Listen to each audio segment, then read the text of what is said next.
안녕하세요. 저는 올해 30대 후반의 남자입니다. 지금 생각해봐도 저한테 이런 일이 일어난 게 꿈 같아요. 그만큼 아직까지 믿기지 않고 이해할 수 없는 일이었습니다. 세상에 어떻게 이런 일이 있는지 정말 놀라울 따름이네요. 제 이야기를 듣고 여러분들은 정말 평범한 가정 환경에서 자라왔다는 걸 알아주셨으면 합니다. 저희 집은 부모님과 저, 그리고 남동생, 이렇게 4명이서 살고 있었어요. 가족끼리 사이도 좋고 친해서 딱히 독립을 하거나 하지도 않았죠. 그중 남동생은 같은 남자인 제가 봐도 정말 잘생겼습니다. 저는 평범한 얼굴이었는데 모든 유전자가 동생한테로 갔는지 키도 컸고 얼굴도 잘생겼죠. 그래서 여자들한테 인기도 정말 많았습니다. 만나는 여자는 자주 바뀌었고 헤어져도 금방 다시 사귈 수 있었죠. 그런데 항상 동생이 고백을 하는 게 아니라 상대 측에서 먼저 만나자고 한대요. 그러다가 만나게 되면 동생이 먼저 이별을 통보하는 식으로 말이죠. 그런데 이성 문제만 좋지 않았지 다른 부분은 다 괜찮은 애예요. 어른들한테 예의도 바르고 가족들한테 반항 한 번 한 적 없거든요. 저희 집에서 아주 애교 덩어리였습니다. 저는 첫째라서 그런지 무뚝뚝하고 과묵한 편이지만 동생은 막내라서 그런지 부모님께 애교도 잘 부리고 부침성이 좋아서 어른들이 아주 좋아하세요. 그리고 형인 저한테도 너무 잘했습니다. 다른 사람들이 저와 남동생을 보고 아무도 형제 같다고 안 해요. 동생이 그만큼 우월하게 잘생겼었습니다. 우리 형제는 다른 집 형제들과 다르게 사이가 굉장히 좋았어요. 서로 비밀도 없었고 연애사도 다 공유하는 사이였죠. 그리고 서로의 비밀까지 전부 다 알고 있었습니다. 저와 남동생은 최고로 친한 친구였어요. 저는 동생이 좋았고 동생도 저를 잘 따랐습니다. 그렇게 어릴 때부터 지내왔죠. 그러다가 제가 20대 후반이 되었고 결혼을 하려고 했어요. 원래 만나던 여자친구가 있었는데 제가 사회 초년생 때부터 사귀어서 굉장히 오래 만난 친구였습니다. 그래서 양가 부모님도 다 저희가 결혼을 하겠다는 것을 눈치채고 계셨죠. 집에 자주 놀러와서 식사 자리도 같이 한 적도 많고 여행도 간 적이 있었어요. 부모님도 제 여자친구를 좋아하셨고 남동생도 마음에 든다고 했습니다. 처음 소개시켜드렸던 게 엊그제 같은데 벌써 몇 년이나 지났더라고요. 여자친구는 외동딸이어서 집에 형제가 없습니다. 그래서 저와 동생의 각별한 사이를 많이 부러워해요. 자기도 동생이나 언니가 있으면 좋겠다고 하면서 말이죠. 그래서 셋이서 자주 만났습니다.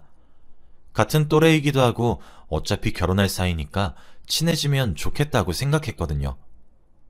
남동생과 여자친구는 친한 친구 사이가 되었고 저는 둘을 바라보면서 흐뭇했죠.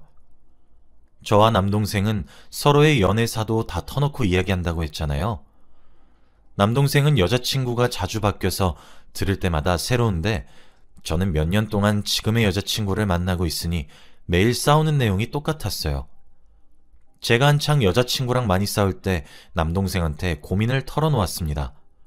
도대체 여자친구가 어느 부분에서 화가 난지 모르겠다고 하면서 말이죠. 그런데 정말 신기하게도 한 번에 맞추더라고요. 이런 말하면 조금 그렇긴 하지만 확실히 여자를 많이 만나봐서 다 아는구나 싶었습니다. 그리고 동생은 문제점을 짚어주는 것으로 모자라 어떻게 해결해야 하는지까지 다 알려주었어요. 저한테 꽃을 사서 여자친구한테 사과를 하라고 하더라고요. 대사까지 다 정해주면서 말이죠. 그런데 꽃의 종류까지 다 정해주었습니다. 분명히 이 꽃을 좋아할 거라고 하면서 말이죠. 저는 그래도 꽃이 다 똑같지 않나 싶었지만 그래도 그때는 동생의 말을 듣고 사라고 하는 꽃을 사서 남동생이 정해준 대사를 여자친구에게 하면서 용서를 구했어요. 그런데 정말 신기하게도 그게 먹혔습니다. 그리고 제가 준 꽃을 보면서 오빠, 이거 내가 제일 좋아하는 꽃인데 어떻게 알았어? 라고 하더라고요. 신기하게 동생이 여자친구가 좋아하는 꽃을 알았다는 게 너무 신기했습니다. 그때는 그저 많은 여자들이 이 꽃을 좋아하나 보다 싶었죠. 이 일 말고도 동생의 조언 덕분에 여자친구와 화해를 한 적이 한두 번이 아니에요. 아예 중간에서 조율을 잘 해주었습니다. 연애 선배였죠.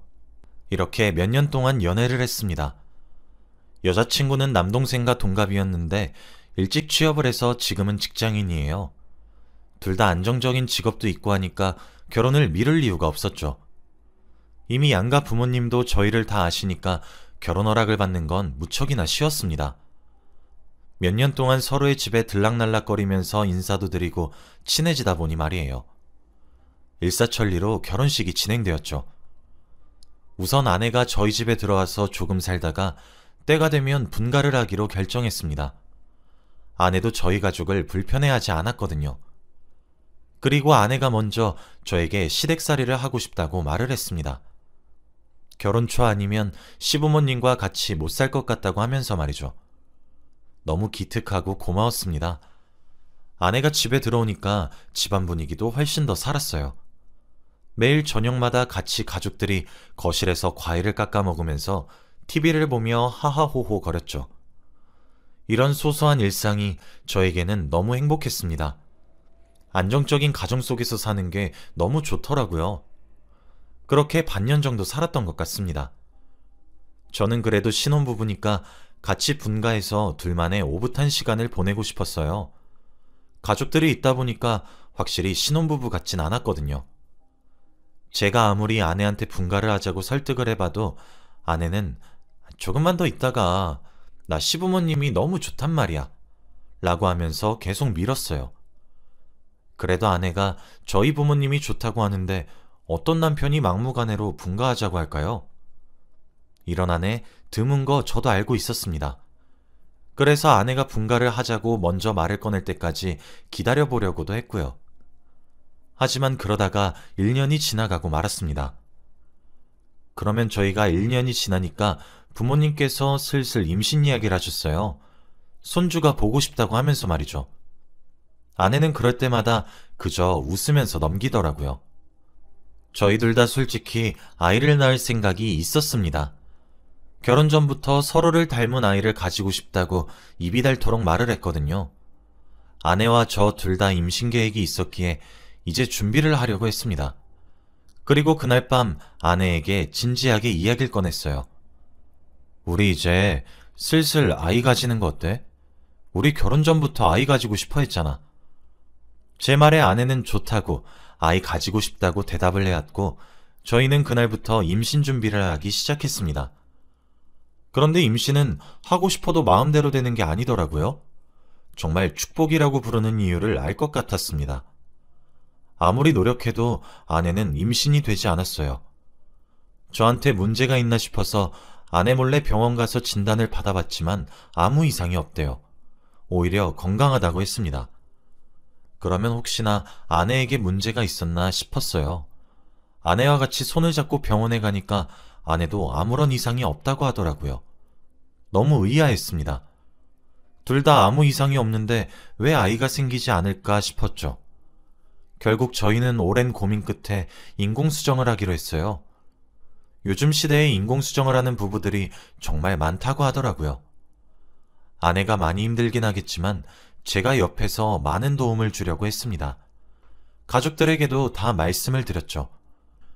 어차피 인공수정은 잘 안 되는 경우가 많으니까 한 번에 성공하리라고 절대 생각 못했죠. 그런데 이게 무슨 일인가요? 아내는 인공수정 첫 시도 만에 임신에 성공했습니다. 의사 선생님도 이런 경우가 드물다고 해요. 인공수정 한 번으로 임신이 가능한 몸이면 분명 자연 임신도 잘 됐을 거라고 하더라고요. 그러면서 되게 의문이라고 했습니다. 아내는 알게 뭐냐면서 어차피 임신했으니 축하해야 되는 거 아니냐고 했고 저는 기분이 찝찝하긴 했지만 어쨌든 임신을 했으니 기분이 좋았어요. 그래도 제 아이가 생긴 거니까요. 드디어 저희도 부모가 되었다는 생각에 하루하루가 너무 기뻤습니다. 그리고 제대로 된 아빠가 되기 위해서 노력을 하려고 했죠. 그런데 제가 직장을 다니다 보니까 퇴근하고 나서밖에 아내를 돌보지 못해요. 아내는 육아휴직을 내고 집에서 쉬고 있고요. 집에서 아내를 보살펴줄 사람이 필요한데 어머니와 아버지는 연세가 있으셔서 안 됐고 결국 남동생밖에 없었습니다. 집에서 취업 준비를 하고 있으니 가능한 일이었죠. 다행히도 남동생은 아내를 살뜰히 챙겨주었습니다. 제가 퇴근을 하고 집에 돌아와서 방에 있는 아내에게 가서 미안해, 내가 못 챙겨줘서 아빠가 수발 들어야 하는데 라고 하면서 아내에게 말을 했죠. 그런데 아내는 아니야, 승훈이 아니 도련님이 나 많이 도와주셔서 괜찮아. 내가 먹고 싶다는 거 있으면 차 타고 몇 시간이나 걸려서 사오신다니까? 오늘은 경주빵 먹고 싶다고 하니까 진짜 경주까지 갔다 오신 거 있지? 라고 했죠. 근데 왜 제 남동생을 도련님이라고 안 하고 본명인 승훈이라고 말을 했을까요? 그리고 굳이 왜 이렇게까지 헌신적으로 제 아내를 도와주는지 당황스러웠습니다. 그날부터 남동생을 유심히 지켜보기로 했습니다. 출근하기 전에 집에 남동생과 아내를 같이 두고 나가는 게 조금 걱정이 되긴 했지만 어쩔 수 없었어요. 그리고 결국 아내가 만삭이 되고 출산을 했습니다. 아이는 아들이었는데 동생 유전자 덕분인지 신생아였는데도 잘생겼더라고요. 이목구비가 뚜렷하고 눈에는 쌍꺼풀이 있었습니다. 병원에 있던 다른 가족들이 아이를 보고 잘생겼다고 말할 정도였거든요. 그리고 산후조리원까지 제가 아내를 열심히 보살피고 드디어 집으로 돌아왔습니다. 확실히 갓난아기가 집에 들어오니까 분위기가 확 살았죠. 저도 드디어 제 아이가 생겼다는 생각에 책임감이 막 생겼습니다.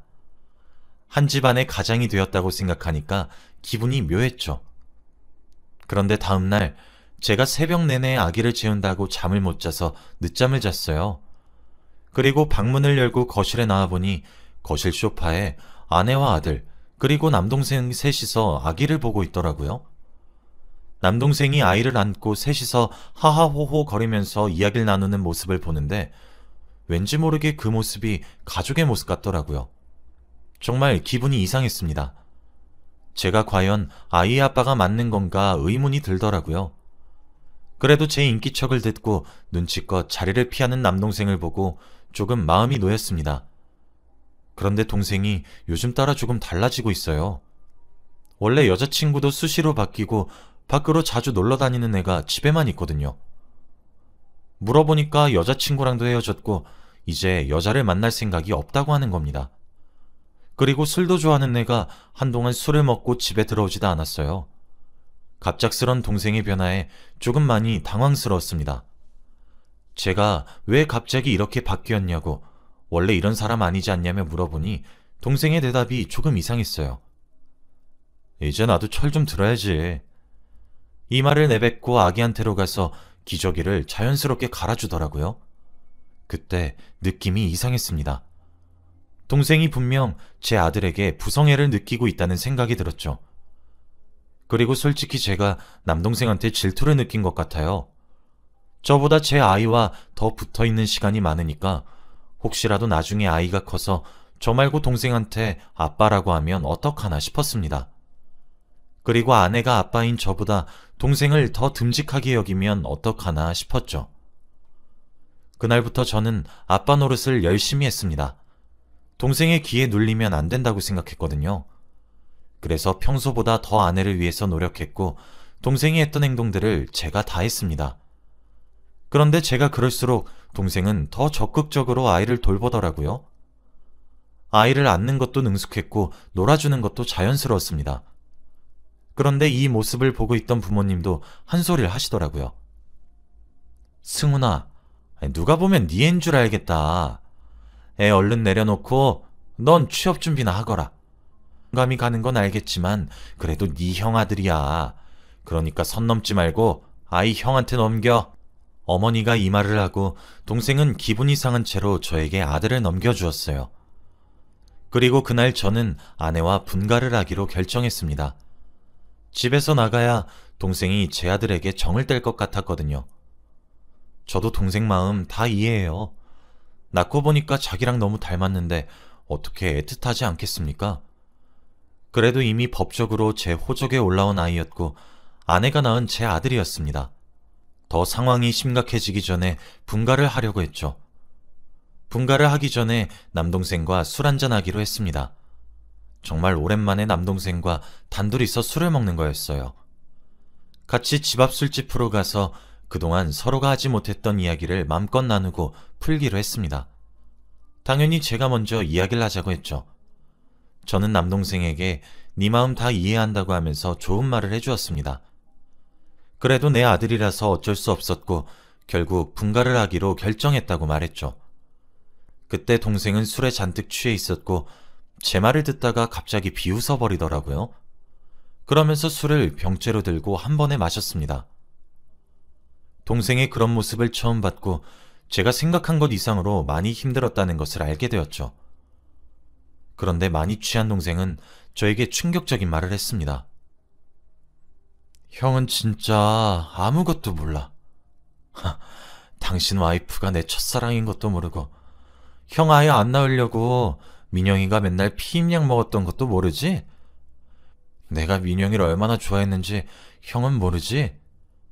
형이 민영이랑 연애할 때 싸울 때마다 내가 민영이 위로해줬는데 그것도 몰랐지? 형은 진짜 아무것도 몰라. 동생은 이 말을 하고 테이블 위에서 잠이 들었습니다.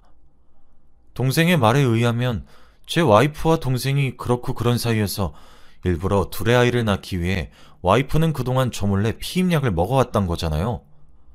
그 말이 저는 전혀 믿기지 않았습니다. 동생이 그렇게 헌신적이었던 이유가 따로 있었네요. 정말로 그들 셋이서 가정을 꾸리기 위해서 그랬던 거였습니다.